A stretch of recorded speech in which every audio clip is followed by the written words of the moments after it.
Kami bersyukur kepadamu ya Tuhan. Engkau telah memelihara negeri kami dari sejak merdeka sampai pada saat ini. Kemarin kami mulai merayakan HUT RI ke-79. Kami bersyukur Tuhan Engkau telah menyertai negeri kami. Kami berdoa Tuhan biarlah Engkau sertai kami sebagai orang percaya. Supaya di pagi hari ini ketika kami datang kepadamu, kami bersama-sama membawa negeri kami dalam doa.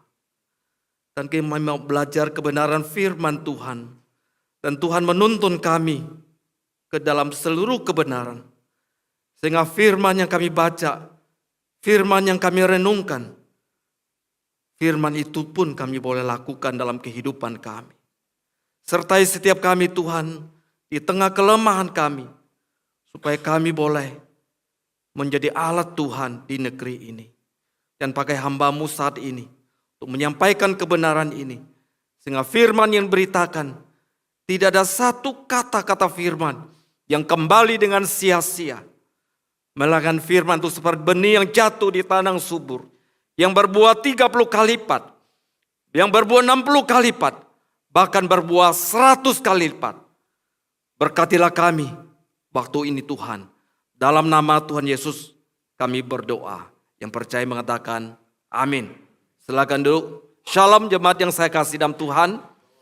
Senang sekali kita bisa bertemu kembali di kebaktian umum yang kedua. Saya senang sudah kurang lebih 2 tahun ya. Dan saya boleh datang kembali untuk mensharingkan firman Tuhan. Kiranya hari ini firman Tuhan boleh menolong kita, menguatkan kita, membawa kita lebih memahami keberadaan kita di negeri ini. Amin. Kemarin kita baru merayakan Dirgahayu RI ke-79 tahun. Secara khusus saudara, di IKN dikibarkan sangsaka merah putih. Ya. Saudara kita lihat presiden kita Jokowi saudara pakai pakaian adat ya. Dan bukan hanya dia tapi para menteri kemudian tamu-tamu undangan jadi bukan pakai jas ya. Pakai pakaian adat ya. Dari berbagai daerah. Sudah luar biasa pakaian adat yang beraneka ragam. Yang menggambarkan bahwa negeri kita Indonesia itu kaya dengan suku, agama, budaya, bahasa. Dan di sana tercermin saudara ketika upacara menaikkan bendera itu terlihat sekali di sana. Tapi yang menarik adalah saudara yang pakaian adatnya yang paling bagus ya, yang dinilai oleh panitia. Lalu dapatnya apa? Dapatnya sepeda saudara. Kita tahu Pak Jokowi suka kasih sepeda ya. Kasih sepeda saudara. Hari ini saya mengajak kita lihat satu bagian firman Tuhan. Di 1 Korintus pasal yang keempat. Saudara saya diberikan pasal ini. Satu pasal ya. Tapi saya hanya baca beberapa ayat saja. Karena waktu ya.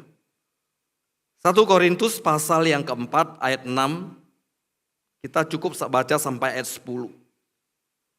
Saudara-saudaraku, kata-kata ini aku kenakan pada diriku sendiri dan pada Apolos. Karena kamu, supaya dari teladan kami, kamu belajar apa artinya ungkapan, jangan melampaui yang ada tertulis. Supaya jangan ada di antara kamu yang menyombongkan diri dengan mengutamakan yang satu daripada yang lain. Sebab siapa menganggap engkau begitu penting? Apa yang engkau punya, yang tidak engkau terima? Jika engkau memang menerimanya, mengapa engkau memegahkan diri? Seolah-olah engkau tidak menerimanya. Kamu telah kenyang, kamu telah menjadi kaya. Tanpa kami, kamu telah menjadi kaya. Alangkah baiknya kalau benar demikian, bahwa kamu telah menjadi raja, sehingga kami pun turut menjadi raja dengan kamu. Sebab menurut pendapatku, Allah memberikan kepada kami, para rasul, tempat yang paling rendah, sama seperti orang-orang yang telah dijatuhi hukuman mati. Sebab kami telah menjadi tontonan bagi dunia, bagi malaikat-malaikat, dan bagi manusia. Kami bodoh oleh karena Kristus, tetapi kamu arif dalam Kristus. Kami lemah, tapi kamu kuat. Kamu mulia, tetapi kami hina. Demikianlah pembacaan firman Tuhan. Berbahagialah kita yang merenungkan firman Tuhan dan melakukannya di dalam kehidupan kita. Saudara kasih dalam Tuhan Yesus, kalau kita membaca 1 Korintus pasal yang keempat ini, kita akan melihat begitu banyak persoalan-persoalan terjadi di dalam jemaat di Korintus. Bukan hanya masalah perpecahan, bukan hanya masalah moral, tapi berbagai masalah yang lain juga muncul di dalam jemaat ini. Secara khusus di pasal yang keempat, saudara, kita melihat Paulus memberikan nasihat-nasihat kepada jemaat yang ada di Efesus. Karena Paulus melihat bahwa mereka punya cara pandang yang keliru terhadap hamba-hamba Allah. Paulus yang pertama ingin membimbing jemaat di Korintus supaya mereka tahu seharusnya mereka bagaimana memandang hamba Tuhan secara benar, supaya mereka tidak memperlakukannya secara tidak tepat. Supaya ada perlakuan yang baik. Kemudian Paulus ingin mengingatkan mereka supaya mereka sebagai jemaat mereka tidak menjadi sombong. Mungkin tahu jemaat di Korintus mereka yang punya pendidikan, punya pengetahuan yang baik. Mereka menjadi tinggi hati. Paulus ingin mereka tetap rendah hati. Tetap rendah hati. Paulus menasihatkan kepada mereka yang ketiga, supaya mereka menghormati dia sebagai Bapak rohani di dalam Kristus Yesus. Karena jemaat Korintus, mungkin Paulus waktu memberitakan Injil, di sanalah mereka mendengar, mereka menjadi percaya. Jadi Paulus tetap menjadi Bapak rohani bagi mereka.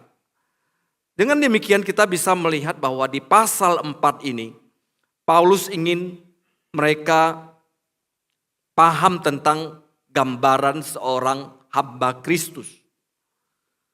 Apa itu hamba Kristus? Hamba Kristus itu bisa mengarah pada hamba Tuhan yang dipanggil secara khusus. Seperti sekarang adalah seorang yang pergi menyerahkan diri, diperlengkapi di sekolah tinggi teologi. Itu adalah hamba.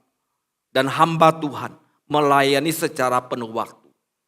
Hamba Allah dalam pengertian yang lain juga bisa berarti seorang yang Tuhan pakai. Mungkin dia pengurus gereja, mungkin dia seorang majelis, dia juga seorang hamba. Dan secara umum hamba adalah setiap kita yang percaya kepada Tuhan adalah hambanya Allah. Saudara kasih dalam Tuhan, di pasal 4 ini Paulus menggambarkan bahwa hamba Kristus itu pertama-tama adalah pelayan. Di ayat 1 sampai ayat yang ke-6, Paulus di sini mengatakan apa? Beginilah hendaknya orang memandang kami sebagai hamba-hamba Kristus yang kepadanya dipercayakan rahasia Allah. Itu adalah seorang pelayan. Kalau dia hamba Kristus, dia adalah seorang pelayan. Kemudian di ayat 7 sampai ayat 13, hamba Kristus itu adalah tontonan. Ya, kalau kami melayani di depan ini saudara, kami jadi tontonan. Tapi bisa dalam arti yang luas, ketika kita berada di luar, kita juga menjadi tontonan dunia. Yang ketiga saudara, di ayat 14 sampai ayat 21, Hamba itu digambarkan sebagai bapa atau bapa rohani, saudara. Jadi Paulus ingin setiap kita sebagai orang percaya, ingin anak-anak Tuhan memahami sikap Allah di dalam menilai hamba-hambanya. Sikap Allah di dalam memandang hamba-hambanya ketika melayani dia. Tidak seperti manusia yang memandang seseorang karena mungkin ada sesuatu. Mungkin karena ada apa-apanya. Mungkin karena sesuatu yang kasat mata atau apa yang ada melekat pada dirinya. Tapi Allah menilai beda. Manusia melihat apa yang di depan matanya, tapi Allah melihat hati manusia. Di ayat 6 mengatakan, supaya jangan ada di antara kamu yang menyombongkan diri dengan cara mengutamakan yang satu daripada yang lain. Berarti ada yang terpandang, ada yang tidak. Inilah penilaian manusia. Saudara, di dalam menilai orang atau di dalam mengkaji saudara pelayanan, kita harus bersikap bijaksana. Kita perlu bagaimana mengencourage orang lain, meneguhkan hatinya, sehingga kita tidak jatuh dalam dosa, saling menjatuhkan, saling menghakimi satu dengan yang lain. Beberapa waktu lalu kan ada debat calon presiden Amerika, saudara. Ya, kita lihat kalau debat presiden, saudara, ya, itu biasanya saling menyerang, saling menjatuhkan, ya, saling ngomong jeleknya, saudara, nggak pernah ngomong yang bagus, ya. Joe Biden dan Donald Trump, saudara, ya, yang kemudian telinganya, saudara, ya, kena peluru, ya, nyasar, saudara, ya. Saudara, kita lihat, ya, mereka saling menyerang, saling menjatuhkan, saling menghakimi satu dengan yang lain. Saudara kasih dalam Tuhan Yesus, harusnya kita sebagai hamba Allah tidak demikian. Kita lihat yang pertama adalah pelayan. Siapakah pelayan, saudara? Pelayan adalah seorang hamba yang telah dibeli dan menjadi milik tuannya. Seorang yang telah dibeli dan menjadi milik tuannya.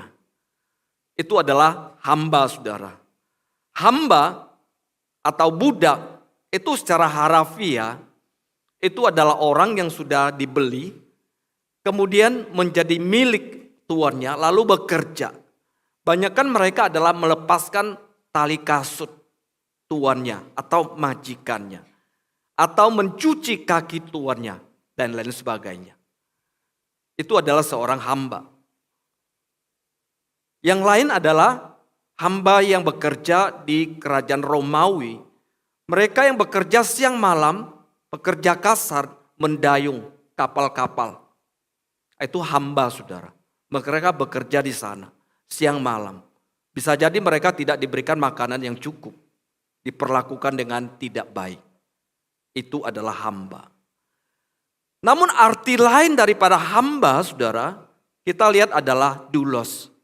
Adalah seorang pembantu yang dipercayakan secara khusus untuk mengurus milik tuannya.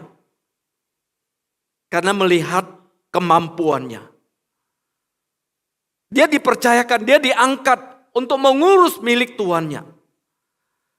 Saudara, namun hamba itu sendiri, dia sendiri tidak memiliki apa-apa. Dia hanya mengurus apa yang dipercayakan oleh tuannya. Dan dia tidak memiliki apa-apa. Contoh seperti Yusuf di dalam Perjanjian Lama. Setelah dia dibeli, saudara, oleh Potifar, lalu dia bekerja di rumahnya. Dia mengurus seisi keluarganya. Dia mengurus rumah tangganya. Dia mengurus apa yang perlu dilakukan di dalam keluarganya. Tapi dia tidak memiliki apa-apa. Dan dia dijobloskan dalam penjara. Itulah seorang hamba.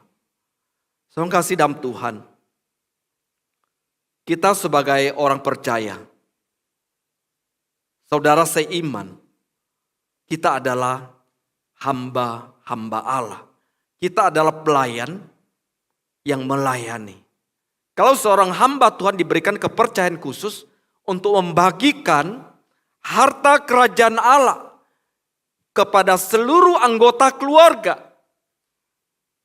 Yang Paulus katakan di sini, membagikan rahasia Allah, yakni firman Tuhan, dibagikan, disampaikan kepada anggota keluarga.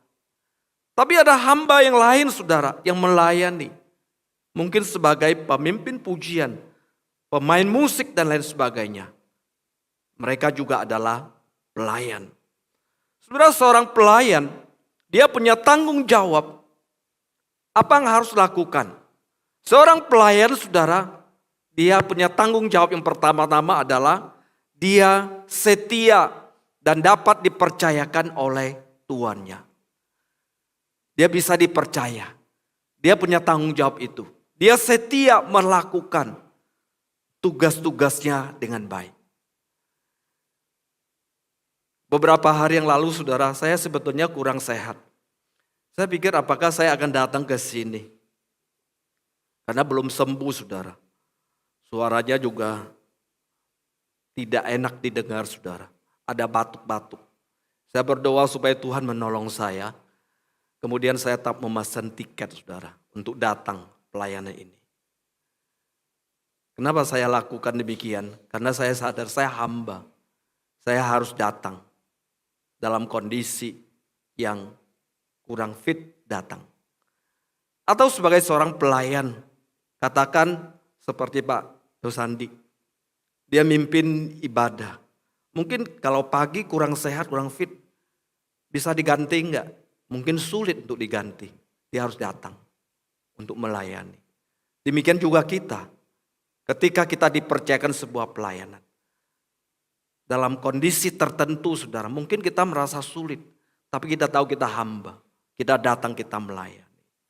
Jadi seorang hamba, seorang pelayan yang dituntut itu adalah kesetiaannya. Dia bisa dipercaya untuk melakukan sebuah tugas, untuk melakukan sebuah tanggung jawab. Karena itu yang harus dia lakukan. Seorang hamba, dia harus melakukannya. Sehingga dia didapati sebagai seorang hamba yang layak dipuji. Seorang hamba yang layak dihargai. Seperti yang Yesus ceritakan dalam perumpamaan di Lukas pasal yang ke-12. Yesus menceritakan seorang hamba yang setia, seorang hamba yang dapat dipercaya. Ketika tuannya pergi, dia tidak dilihat oleh siapa-siapa. Tapi hamba itu, dia melakukan tugasnya. Dikatakan dia membagikan makanan kepada anggota-anggota yang ada. Dia mengatur semuanya dengan baik. Sehingga ketika tuannya datang, dia didapati setia menjalankan tugasnya. Maka dia dipuji oleh tuannya. Karena telah melakukan tugasnya dengan baik. Dan dia dikatakan sebagai hamba yang setia. Hamba yang dapat dipercaya. Dan dia diangkat oleh tuannya. Surat hamba atau seorang pelayan, kita bisa dikritik. Kita bisa dihakimi. Di luar orang bisa ngomong kita. Ada 3 penghakiman. Penghakiman yang pertama itu dari manusia, saudara. Orang-orang itu menghakimi, orang-orang itu mengkritik. Seorang pelayan akan sering menuai kritikan, penghakiman dari orang lain. Tapi jangan putus asa, jangan kecewa saudara. Kita tetap bisa lakukan pelayanan dengan baik. Atau dari diri kita sendiri, kita menghakimi diri kita bahwa pelayan kita ini kurang. Atau kita mengatakan pelayanan saya ini luar biasa.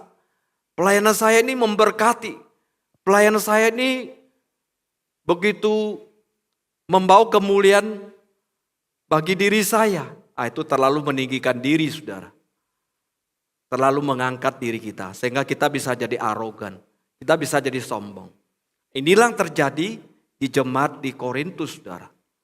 Mereka menjadi sombong. Mereka menjadi tinggi hati. oleh karena apa yang mereka merasa mereka lakukan. Kemudian penghakiman yang paling tinggi, yang paling penting adalah penghakiman dari Allah. Saudara, penghakiman ini Allah akan melihat, Allah akan menilai pelayanan-pelayanan yang dilakukan oleh hamba-hambanya. Sehingga Allah akan menilai. Dan ini sebuah penghakiman, semua penilaian yang paling tinggi, saudara, daripada Allah. Dan pengadilan ini adalah pengadilan secara terbuka bagi setiap orang percaya. Manusia mungkin saja, saudara, ketika menghakimi hamba-hamba Allah pada waktu yang tidak tepat. Pada waktu yang tidak tepat, mungkin sesekali dilakukan kesalahan, kita menghakimi dia. Sehingga terjadi banyak kesalahan. Bisa saja saudara menghakimi hamba-hamba Allah dengan tolak ukur yang salah. Kita mengukur dengan diri kita. Ya. Sehingga kita menghakimi orang lain. Atau kita menghakimi dengan motivasi yang tidak benar. Dan itu bisa saja terjadi di tengah-tengah pelayanan. Tetapi pada waktu yang akan datang, pada waktu Yesus datang ke dunia yang kedua kalinya, dia akan menilai kehidupan dan pelayanan setiap pelayan. Dia akan menilai pelayan-pelayan secara benar, secara terbuka dan transparan. Kalau manusia hanya melihat apa yang di depan matanya, apa yang melekat pada kita, saudara. Tapi Allah menilai kita. Dia akan mengetahui bahkan sampai dalam hati kita. Berarti tidak ada yang tersembunyi di hadapannya, saudara. Karena Allah melihat hati, motivasi kita. Tapi manusia melihat apa yang ada di depan kita. Itu yang pertama, saudara, kaitan dengan pelayan. Kemudian kedua, saudara, adalah tontonan. Saudara, kata ini sebetulnya berkaitan dengan pertunjukan hiburan. Makanan untuk mata. Kita merasa terhibur. Teater, saudara, di zaman itu, ya. Paulus menggunakan gambaran ini yang sudah dikenal oleh masyarakat Romawi pada saat itu. Karena pada saat itu untuk menjaga ketenangan masyarakat, pemerintah menyajikan hiburan-hiburan di berbagai kota besar. Kemudian membangun gedung-gedung yang besar seperti ini, saudara. Gedung Koloseum, gedung yang besar, kemudian bisa menampung banyak penonton di dalamnya. Biasanya, saudara, gedung ini dipenuhi dengan penonton. Ingin melihat pertandingan-pertandingan yang diadakan. Ingin melihat para tawanan yang bergulat dengan binatang buas. Mereka ingin menyaksikannya. Dan itu sebagai hiburan bagi mereka. Biasanya, saudara, dalam sebuah pertandingan sudah selesai, lalu orang-orang masih mau di dalam. Karena itu ya maka dilepaskanlah para tawanan yang lemah, yang miskin, lalu berkelahi dengan singa, dengan binatang buas. Pemandangan kita lihat itu sungguh menyedihkan. Tapi tidak ada satupun yang bisa kita harapkan dengan tontonan demikian. Sungguh menyedihkan. Demikianlah Paulus menggambarkan tentang hamba-hamba Allah yang melayani. Hamba-hamba Allah yang Tuhan pakai. Yang ditonton oleh dunia. Oleh semua orang. Saudara, sehingga jemaat yang ada di Korintus, yang di tengah kehidupan mereka yang berpengetahuan, yang mungkin berkecukupan, supaya mereka tetap rendah hati, mereka melayani Tuhan. Karena mereka menjadi tontonan, mereka harus dengan rendah hati, mereka harus dengan memahami panggilannya sebagai seorang hamba. sehingga mereka tidak menjadi tinggi hati. Seorang hamba Tuhan mungkin akan berkata, tolong doakan saya ya, supaya saya rendah hati dalam menyampaikan firman Tuhan. Tolong doakan saya supaya saya rendah hati di dalam memimpin ibadah. Atau saudara berkata, tolong doakan saya supaya saya tidak menjadi tinggi hati. Saudara, ini perlu kita lakukan. Karena kita memang perlu rendah hati. Sewaktu kita menjadi seorang hamba Allah. Paulus di sini menyindir jemaat supaya mereka tidak menjadi tinggi hati. Paulus di ayat 8 mengatakan, kamu telah kenyang, kamu telah menjadi raja, tanpa kami, kamu telah menjadi raja. Alangkah baiknya kalau benar demikian. Bahwa kamu telah menjadi raja, sehingga kami pun turut menjadi raja dengan kamu. Jadi Paulus sebetulnya menyindir mereka. Karena mereka seolah-olah seperti raja. Seolah-olah memilikinya semua. Paulus katakan, kalau kamu memiliki demikian atau kamu menjadi raja, kami pun senang. Kami bisa ikut bersama-sama. Sebetulnya Paulus ingin menegur mereka supaya jangan menjadi sombong. Jangan menjadi tinggi hati. Saudara kasih dalam Tuhan, Paulus ketika menyampaikan bahwa hamba itu akan jadi tontonan, itu adalah sebuah gambaran pergumulan-pergumulan hamba yang begitu besar ketika mereka di dalam melayani, ketika mereka dipakai oleh Tuhan. Pertama-tama adalah hamba Allah yang melayani. Ada sebuah pergumulan yang besar. Atau para pelayan yang kita tahu. Atau kita sebagai hamba Allah. Kita punya pergumulan. Karena kita menjadi tontonan. Bagi dunia. Bagi orang yang ada di sekitar kita. Paulus mau supaya kita memahami bagaimana kita menjalani kehidupan kita sebagai seorang hamba, sebagai seorang anak Tuhan di tengah dunia ini. Kalau dunia sedang menonton kita dan kita ada tontonannya, saudara, apa yang harus kita perlihatkan kepada mereka? Kalau dunia semuanya sedang menyaksikan perilaku kehidupan kita, melihat langkah-langkah kita, saudara, apa yang harus kita pertontonkan kepada mereka? Bapak Ibu Saudaraku saya kasih dalam Tuhan, sewaktu kita merayakan, memperingati kemerdekaan Republik Indonesia, kita sudah merdeka 79 tahun. Besok-besok sudah 80 tahun. Ini berarti satu waktu yang cukup panjang. Tapi kita melihat, saudara, berbagai ketimpangan di tengah-tengah kita. Betul? Kita melihat kebobrokan, ketidakadilan, juga melihat kemiskinan. Hukum diperjualbelikan, ada suap dan lain sebagainya. Ada banyak hal, saudara, kita lihat di tengah-tengah kita. Lalu kita merayakan. Kita nyanyi Indonesia Raya. Merdeka. Ada orang mengatakan satu sisi kita merdeka, saudara. Tapi di sisi lain, saudara, kita masih terjajah, saudara. Kita belum merdeka, saudara. Kalau kita pikir-pikir benar juga, saudara. Ada hal yang belum kita merdeka, saudara. Ada hal yang harus kita perjuangkan, saudara. Ketika melihat berbagai ketimpangan di tengah-tengah kita.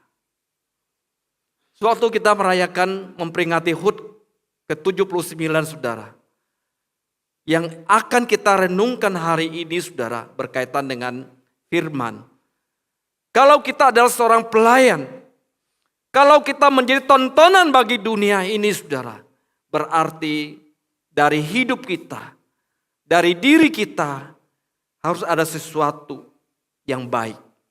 Dari diri kita harus ada sesuatu yang membangun. untuk mereka yang menonton kita, bukan? Kalau kita kaitkan dengan perkataan Tuhan Yesus, kamu adalah garam dunia, kamu adalah terang dunia. Kota yang terletak di atas gunung tidak mungkin tidak terlihat, ataupun pelita ketika dinyalakan tidak mungkin ditaruh di bawah gantang. Artinya saudara dan saya dilihat, ditonton oleh dunia. Mereka sedang melihat kita, apa yang kita lakukan. Kalau bicara di hari kemerdekaan, apa yang bisa kita berikan? Apa yang bisa kita lakukan bagi negeri ini, saudara? Kalau yang lalu-lalu kita lihat, kita juga berharap supaya orang Kristen lakukan banyak bagi negeri ini.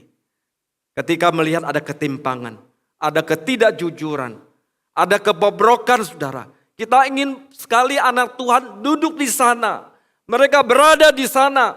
Mereka bisa mengubah sesuatu. Bukankah demikian? Bukankah kita berdoa bagi mereka supaya mereka bisa menjadi berkat di tengah-tengah keadaan yang bobrok, keadaan yang kurang. Kita ingin demikian. Tapi ketika anak-anak Tuhan terpilih, dia juga duduk jabatan yang Tuhan percayakan kepadanya. Apa yang terjadi, saudara? Tidak lama kemudian ada pemberitaan, terjadi korupsi, saudara. Tidak lama terdengar, saudara, lalu ditangkap KPK dan lain sebagainya.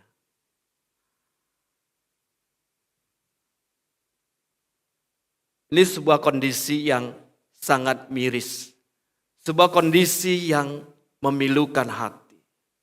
Atau kita berharap hakim-hakim, saudara, mereka menjaga hukum, saudara.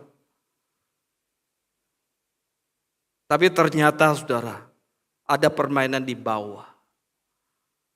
Ada suap menyuap, jual beli hukum, saudara. Bukankah itu kita tahu semua, saudara? Tidak tersembunyi. Saudara kasih dalam Tuhan. Mungkin sudah katakan, saya bukan politikus. Saya juga bukan di pengacara atau di mahkamah agama. Tapi kita sebagai orang percaya, dunia sedang melihat kita. Dunia sedang menonton kita. Dunia sedang melihat orang-orang Kristen. Dan kita menjadi tontonan mereka. Paulus katakan, kita jadi tontonan bagi dunia ini. Ketika Paulus berkata demikian, artinya dari orang percaya, harus ada sesuatu yang bisa dibagikan kepada dunia ini. Yang dipertontonkan kepada dunia, saudara. Kalau kita jadi tontonan, saudara, kira-kira apa yang harus kita berikan supaya kita bisa menjadi berkat? Pasti kita ingin lakukan sesuatu yang baik, sesuatu yang bermanfaat, yang membangun bagi mereka, saudara. Saudara, di hari ini, ketika dalam ibadah kita, dalam rangka kemerdekaan kita, ketika kita memikirkan negeri kita yang perlu kita doakan, yang perlu kita gumulkan.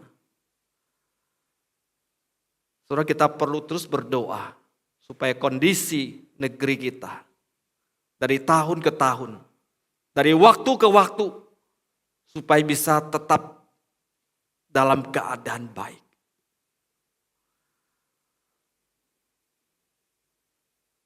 Kalau ada negeri yang mereka terpecah-pecah, saudara, seperti Rusia waktu yang lalu, saudara, menjadi pecahan begitu banyak, saudara. Tapi kita tidak berdoa, tidak berharap Indonesia demikian. Kita mau berdoa, Indonesia tetap dalam keadaan bersatu. Amin. Indonesia tetap dalam keadaan kesatuan, saudara. Itu akan menjadi kekuatan bagi negeri ini. Kalau kita jadi tontonan bagi dunia, saudara, hari ini, saudara, yang perlu kita lakukan dengan hal yang sederhana sekali, yang bisa kita lakukan dalam kehidupan kita untuk memberkati bangsa dan negara kita. Yang pertama-tama, saudara, kita mulai membuang sampah di tempat yang benar. Ini yang pertama dulu, yang paling sederhana. Membuang sampah di tempat yang benar. Tidak sembarang membuang sampah. Amin. Jadi sampah itu dibuang di tempat yang benar. Ya. Kalau bisa dipisah yang plastik-plastik, yang kaleng-kaleng gitu, yang organik-organik. Dipisah demikian. Saya sejak kecil ngajar anak begitu. Sampah itu dipisah. Ini yang plastik. Ini yang kalengan, ini yang basah, dipisah. Tapi kita semua jadi satu. Kadang gereja juga lakukan yang demikian. Karena kita berpikir dia semua lakukan demikian. Kalau saya sendiri nggak ada artinya gitu. Karena kita berpikir demikian dan semua lakukan hal yang sama. Itu kita lakukan dulu, saudara. Untuk menjadi berkat bagi negeri ini. Supaya keadaan kita, sampah-sampah tidak berandakan, saudara. Kita perbaiki dulu, itu adalah hal kecil, saudara. Itu bisa dilakukan siapa saja. Ibu rumah tangga bisa lakukan. Kita sebagai kepala keluarga bisa lakukan, saudara. Itu hal kecil, saudara. Tidak berpikir yang besar-besar dulu, saudara. Untuk memperbaiki, untuk tidak korupsi dan lain sebagainya. Tapi itu hal kecil, saudara. Yang kedua, saudara. Orang membuang sampah lalu buang ke got, saudara. Pernah lihat enggak? Di Teluk Gong, saudara.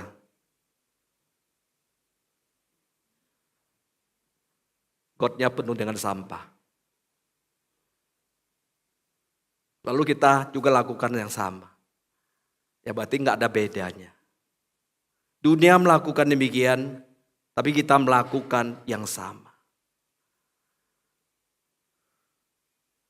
Got kita bisa bersih, saudara, ketika sampah-sampah itu tidak dibuang ke sana. Orang buang ke sana. Ketika dia bawa anjingnya, saudara, kotoran anjing lalu dibuang ke sana. Itu depan mata saya. Mereka bawa anjing, ya, pup, taruh kertas lalu dibuang ke got. Mukanya sama dengan muka saya, saudara. Itu yang sederhana. Harusnya kita lakukan apa, saudara? Harusnya kita tidak lakukan demikian. Karena itu akan menyumbat. Air pasti tidak akan lancar, sudah bau dan lain sebagainya. Nah, apalagi bisa lakukan, saudara, dalam mengisi kemerdekaan ini, saudara. Supaya kita menjadi berkat. Tidak main suap lah ya. Kalau bisnis tidak main suap lah. Orang bilang kalau enggak gitu gimana bisa cuan, bisa untung. Saudara, itu mulai dari yang kecil dulu. Ya, tidak main suap. Kalau KW bilang KW. Kalau ori bilang ori. Berani demikian? Kita bilang ori tapi KW, saudara. Orang marah, saudara, ketika beli barang kita. Kita nggak bisa jadi berkat. Ya. Tapi saya lihat ada toko yang dia jual barang-barang ori, saudara. Dia benar jaga. Dia juga nggak berkurang, nggak bangkrut, saudara. Ya, tapi Bapak Ibu orang bisnis lebih tahu dari saya dalam hal ini. Tapi yang saya katakan, saudara, bahwa kita mau jadi berkat. Dari mana kita memulainya, saudara? Dari apa yang kita lakukan dalam kehidupan keseharian kita. Belum lakukan besar, saudara. Kalau nanti suatu hari, andai kata sudah terpilih jadi anggota dewan atau jadi apa, saudara, yang punya jabatan, yang punya power, saudara. Anda akan lakukan apa, saudara? Saya banyak melihat, saudara, orang-orang ketika belum jadi, punya janji begitu muluk, punya janji yang luar biasa. Termasuk anak Tuhan, saudara. Tapi ketika jadi, saudara, lupa, saudara. Dulu saya punya anak remaja, kemudian jadi pemuda, lalu dia terpilih jadi anggota dewan, saudara. Saya bilang, ingat ya Tuhan ya, kalau minggu ke gereja ya. Tapi setelah terpilih dia bilang sibuk. Sulit untuk ke gereja. Sulit untuk datang ibadah. Kemudian dia terpilih lagi, sudah dia ketua dewan, saudara. Lebih sibuk lagi, saudara. Malah beli tempat lain, saudara, tidak ada ibadah. Bagaimana kita bisa menyebarkan? Bagaimana kita masih tonton oleh dunia, hidup kita sebagai anak Tuhan, saudara, dengan kehidupan yang demikian. Kalau satu hari kemudian, kalau saudara terpilih menjadi anggota dewan atau menjadi pemimpin, punya satu kedudukan, saudara, ingat bahwa saudara dan saya adalah tontonan dunia. Mereka sedang melihat apa yang kita lakukan. Mereka sedang melihat apa yang kita kerjakan, saudara. Jangan kita diejek-ejek oleh dunia. Jangan kita ditertawakan oleh dunia. Kalau kita tahu kalau dunia, pasti Tuhan sedih. Malu, saudara. Saya kasih dalam Tuhan, di hari kemerdekaan, kalau kita menontonan dunia, pertontonkanlah hal-hal yang baik, yang membangun bagi dunia ini. Karena dunia ini sudah bobrok, dunia ini sudah gelap, dunia ini sudah jahat. Tapi kita pertontonkan sesuatu yang baik, yang membangun, yang menjadi berkat bagi hidup mereka. Yang terakhir, saudara, di ayat 14 sama ayat 21.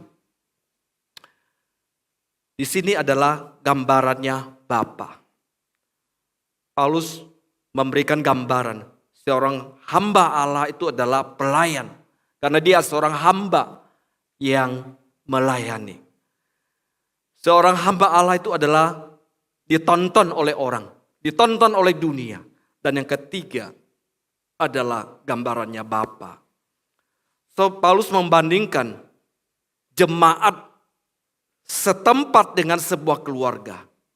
Dan hamba Allah sebagai Bapa rohani. Kapan saja saudara kita memberitakan Injil, kapan saja ada orang yang menangkan bagi Tuhan, kita adalah bapak rohaninya yang harus membimbing dia, menumbuhkan rohaninya. Dan kita membantu dia supaya dia bertumbuh. Paulus di sini ingin supaya jemaat Korintus mereka mengenal sebagai bapak rohani. Mengenalnya sebagai bapak rohani karena mereka dari Paulus mereka mengenal Tuhan. Paulus ingin supaya setiap kita, saudara, orang-orang percaya, kita mungkin satu hari juga jadi bapak rohani. Membawa orang percaya kepada Tuhan, lalu kita memimpin dia bisa mengenal Tuhan. Sehingga dia bisa kemudian hari menjadi bapak rohani juga. Paulus ingin menasihati mereka supaya menuruti teladannya. Paulus ingin supaya mereka terus berjuang. Mereka teguh dalam Tuhan. Mereka rendah hati dan lemah lembut.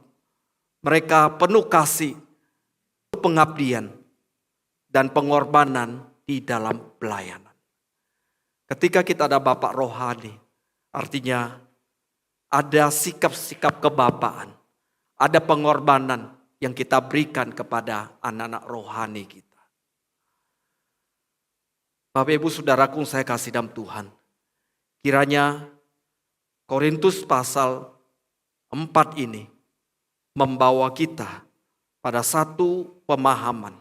Yang pertama kehidupan jemaat. Yang pertama-tama supaya kita menghargai hamba-hamba Allah yang melayani. Setiap pelayan yang ambil bagian dalam pelayanan, kita hargai, kita doakan mereka supaya mereka dipakai oleh Tuhan menjadi berkat. Dan kita adalah hamba-hamba Allah yang sedang dilihat oleh dunia. Ini bicara kesaksian hidup daripada orang-orang percaya, supaya kita punya kesaksian hidup yang baik di tengah dunia ini. Dan terakhir adalah Bapa. Karena kita harus mengayomi, kita harus membimbing orang-orang untuk mengenal Kristus Yesus. Kiranya Tuhan memberkati kita. Kita berdoa. Bapa yang baik, sekiranya kebenaran ini menuntun kami, sehingga kami memahami apa isi hati Tuhan untuk kami lakukan di tengah-tengah dunia ini. Kami sadar Tuhan bahwa kami adalah hamba-hamba Allah yang terkadang kami tidak melakukan tugas tanggung jawab kami dengan baik. Kami kurang setia kepada Tuhan. Kami kurang bertanggung jawab menjalankan pelayan-pelayanan kami. Bapa di surga, kalau kali ini kami adalah hamba Allah, kami adalah hamba Tuhan, Kau tolong kuatkan hati kami supaya kami tetap setia melayani Tuhan. Kalau kami adalah seorang aktivis, kami seorang jemaat, supaya Tuhan juga berikan kekuatan untuk kami menjadi hamba di tengah-tengah dunia. Mungkin kami sedang dilihat oleh dunia. Tuhan tolong kami supaya kami punya perilaku, punya kesaksian yang baik di tengah-tengah dunia ini. Tuhan sertai jemaat-Mu tempat ini, supaya gereja tempat ini terus dipakai oleh Tuhan untuk menjadi saksi di tengah-tengah dunia ini. Membawa banyak orang boleh datang kepadamu ya Tuhan. Terima kasih Tuhan, terpujilah nama-Mu. Dalam nama Tuhan Yesus kami berdoa. Amin.